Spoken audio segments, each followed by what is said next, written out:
I was there that night. I saw everything.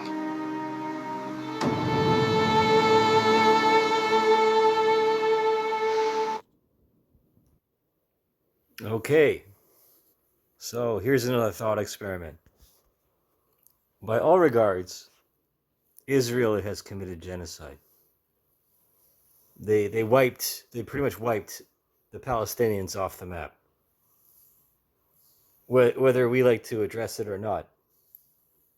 And it doesn't matter what the ethnic groups are.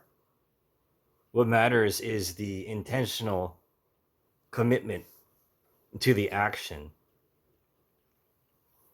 And you can't hide behind religiosity as your justification, or um, by the fact that your establishment of the state was basically upon the precipice of something being claimed to be theirs with little to no historical record that says that it is.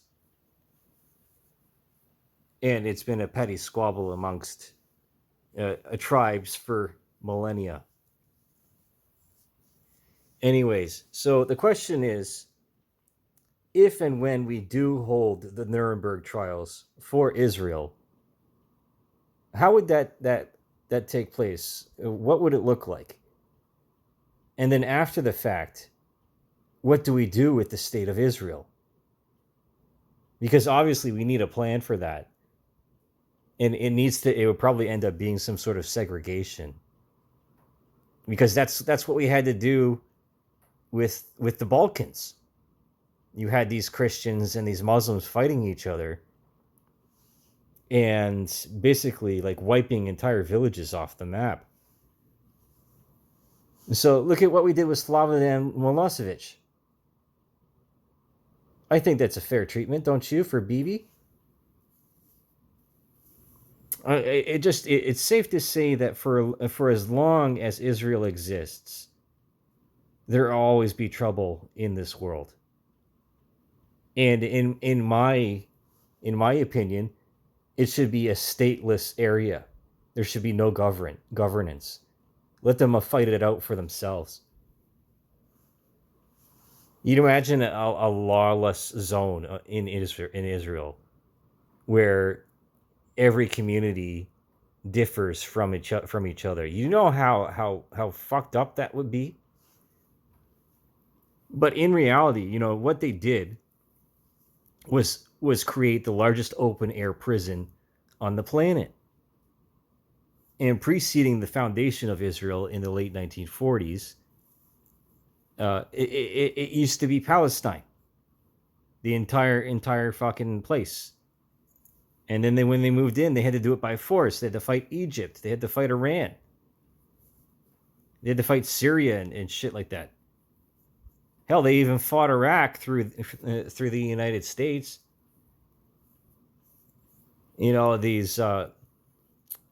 These different physical interventions.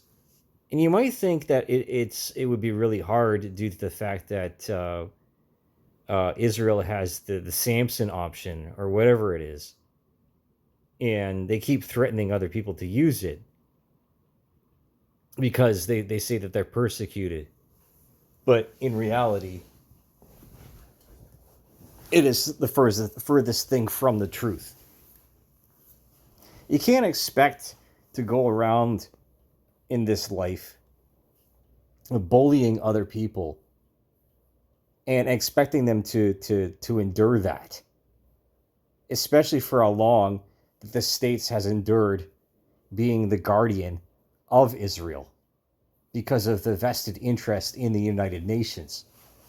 Again, the United Nations and then the CIA. These are the three things that were founded in quick succession after the Second World War. Because the intention was, of course, to have a homeland for all of them, the Jewish diaspora, because they're nomadic. The Sephardic Jews were nomadic, so they went everywhere except Israel. because of this lust for revenge, this desire for supreme justice, but only for them, only for them.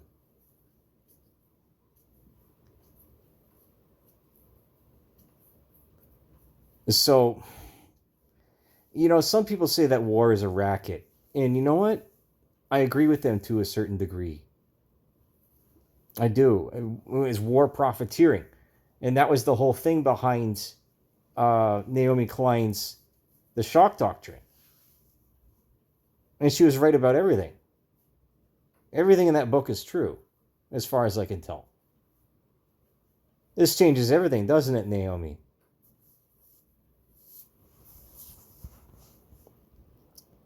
You see, the world is changing right before us. And if you're willing to pay attention and just watch it happen, you will witness the most glorious thing.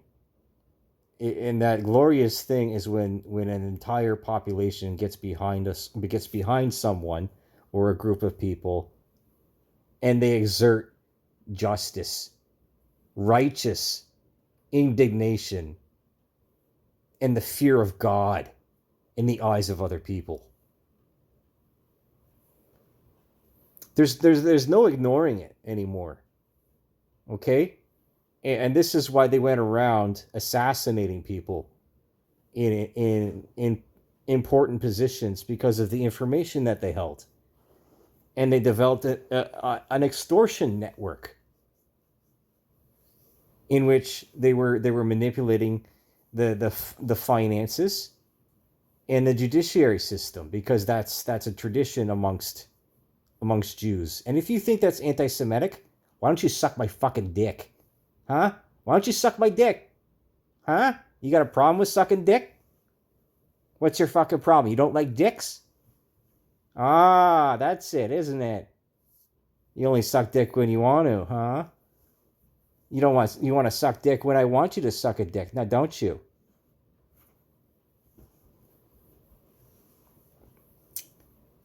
You see this S&M mentality amongst them because of the indoctrination that happens through their childhood. And they just won't quit. They're never going to quit, right? They won't stop. They won't stop. They'll just keep doing it because of the Greater Israel Project. Because they believe themselves to be ordained by God as the chosen people. And this is the most inconvenient of truths. And no other distraction will get in the way of the international courts, because they lied to the UN. They did. You think all those Africans are going to be happy about that? You think Russia's happy about that? You think Zelensky is happy about that? You think France is happy about that? How about Spain? You think Spain is happy about that? No, I don't think so. I really don't. Things are changing. They're changing really fast. And Israel fucked over China. They did. I guarantee it.